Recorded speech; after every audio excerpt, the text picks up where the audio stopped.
In this, the third of our short films about the history of disabled living, we look at the different ways the charity has continued to provide support for people with disabilities.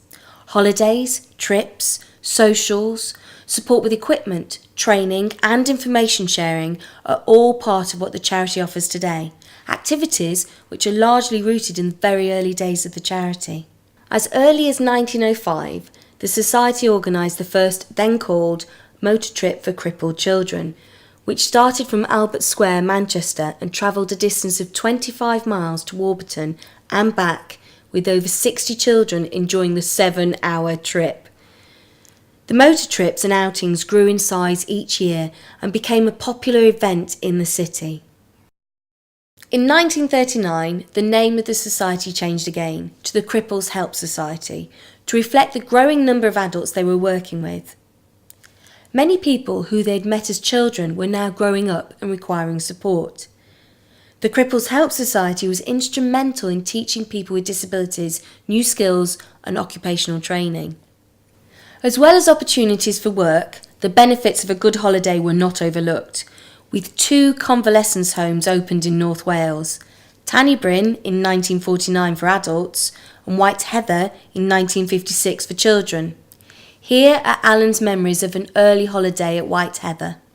One of the holidays, the very first holiday I went on, and it was out in Colwyn Bay, and I can't remember a lot about it. I think if I remember it was £7 for the 2 weeks, which was a lot of money.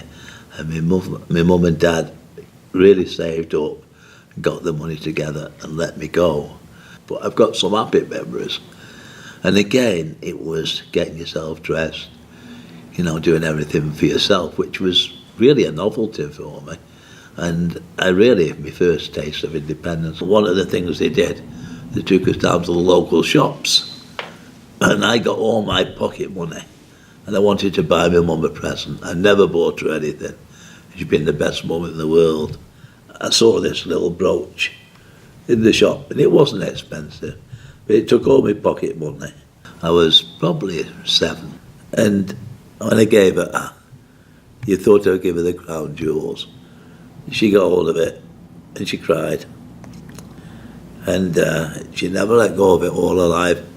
Always had it in her purse, right to the moment she died, and I keep it with me now.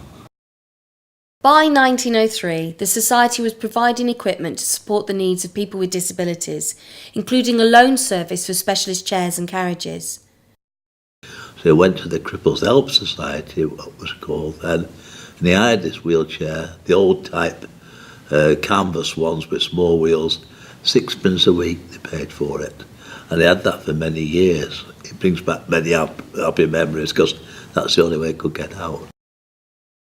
Other services included the Style Centre, which was developed out of the craft workshops. The Style Centre provided a clothes alteration service. Some young people even went on to model their clothes at a fashion show. In 1985, reflecting the growing understanding of the way language affects the perception of people with disabilities, the charity underwent a further name change to Disabled Living Services, and finally in 2001 to Disabled Living. Today, Disabled Living provides equipment showrooms in a fully accessible, purpose-built building, Burroughs House, which is a centre of excellence for assisted technology in the North West. It's a place where people can come and look at equipment and try things out. Hello, my name is Vera, and this is Lainey, my daughter, who suffers from Rett syndrome. Well, we became involved with Disabled Living when Lainey was quite young. We wanted to purchase some equipment, and we didn't know where to look or what to look for. We wanted a choice before we decided. So an OT had mentioned Disabled Living Services in Manchester. Well, I just think they're independent. They don't sell anything. It's a case of you are able to, it's like a window to see everything that's on the market. Well, where else could you do that but Disabled Living? Yes, it has changed over the time. I've noticed, I mean, for a start, you're not in the centre of Manchester anymore. You're out at Worsley, and that's different. I think modern times, I mean, because we've been going, 30 years at least, more, I think. Things do change in general, and they keep up with that as well, which is very useful. Because if you do have an inquiry about anything, you know that it's more or less going to be up to date. The earliest recollection I have of trying to get information about equipment, assistive technology, it was really difficult. Where did you go? There was no internet. See what somebody else had. Oh, I want one of those. Where do I go for it? You go to the Disabled Living Centre because they've got the answers. Disabled Living have a team of health and social care professionals, occupational therapists, nurses, physiotherapists, moving and handling advisors and continence specialists who provide support via the helpline.